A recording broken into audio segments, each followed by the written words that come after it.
परमेश्वर ने मुझे सपने में चेतावनी दी, दिखाया कि क्लेश और महाक्लेश पास आ रहे हैं, वह संकट का समय। मैंने देखा कि हिंसक भीड़ उन ईसाइयों को मार रही थी जो पीछे रह गए थे, जो रैप्चर से चूक गए थे। मैंने देखा क्रोधित और शैतानी भीड़ मशाल, तलवार, चाकू, कुल्हाड़ी, लाठी लेकर पीछे रहे ईसाइयों का शिकार कर रही थी, क्योंकि शैतान और मसीह विरोधी ने दुनिया को ईसाइयों से नफरत करने के लिए उकसाया था। और मैंने देखा कि मसीही पीछे छूट गए क्योंकि वे गुनगुने थे, पवित्रता की कमी थी, सांसारिक थे, यीशु को समर्पित जीवन नहीं जीते थे, सुसमाचार का पालन नहीं करते थे, मूर्ति पूजक संगीत सुनते थे, टैटू बनवाते थे, व्यभिचार करते थे, अश्लील साहित्य देखते थे, अनैतिक कपड़े पहनते थे, गाली गलौज करते थे, मूर्ति पूजक प्रेमी या प्रेमिका रखते थे आदि। वे प्रभु यीशु को प्रसन्न नहीं करते थे, रोज प्रार्थना और बाइबल पाठ नहीं करते थे, पवित्र आत्मा की पूर्णता नहीं खोजते थे।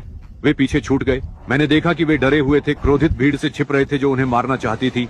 सपने में मैंने देखा कि युवा और किशोर सबसे ज्यादा मेघारोहण से चूके और क्लेश में फंसे। उन्हें देखकर मुझे बहुत दुख हुआ। मैंने देखा कि भीड़ में से ज्यादातर को मार दिया गया, सिर्फ ईसाई होने के कारण बड़ी हिंसा से। लेकिन कुछ और भी थे। वे जमीन में छेद खोदकर अस्थायी जेल बना रहे थे, जिन्हें जाली से ढक देते थे। मैंने देखा वे गड्ढा खोदकर पीटे हुए व्यक्ति को डालते, फिर सीढ़ी रखकर ढक देते ताकि वह बाहर न निकल सके।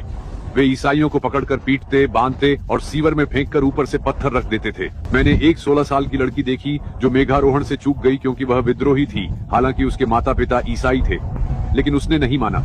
उसने राजा यीशु की खुली अवज्ञा में खोया हुआ जीवन जिया। उसने अपने माता पिता की बात नहीं मानी।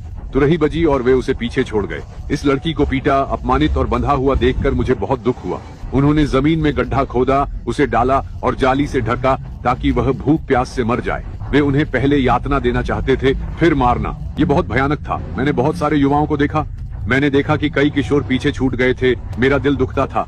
यह वह आयु वर्ग है जो यीशु के चर्च के उत्थान को चूकने की सबसे अधिक संभावना रखता है, और वे ईसाई परिवारों में हैं। उनके पास सुसमाचार सुलभ है, लेकिन शैतान ने उन्हें धोखा दिया, गुलाम बनाया, फंसाया, उनके दोस्तों का इस्तेमाल करके।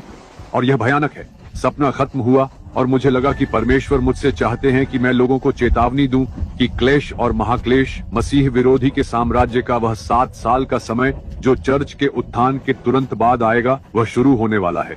ये नजदीक है, ये जल्द ही आ रहा है। तैयार हो जाओ, पवित्रता में जियो, खुद को समर्पित करो, यीशु को सबसे ज्यादा प्यार करो, बाइबल पढ़ना और प्रार्थना करना मत छोड़ो, पवित्र आत्मा की खोज करो, सुसमाचार का प्रचार करो, भजन गाओ, उपवास करो, पवित्र कपड़े पहनो, शुद्ध बोलो, पवित्र संगीत सुनो, अपने साथियों और देखी जाने वाली फिल्मों पर ध्यान दो, अपनी आंखों, मुंह और कानों की रक्षा करो ताकि जब तुरही बजे तो तुम निर्दोष पाए जाओ।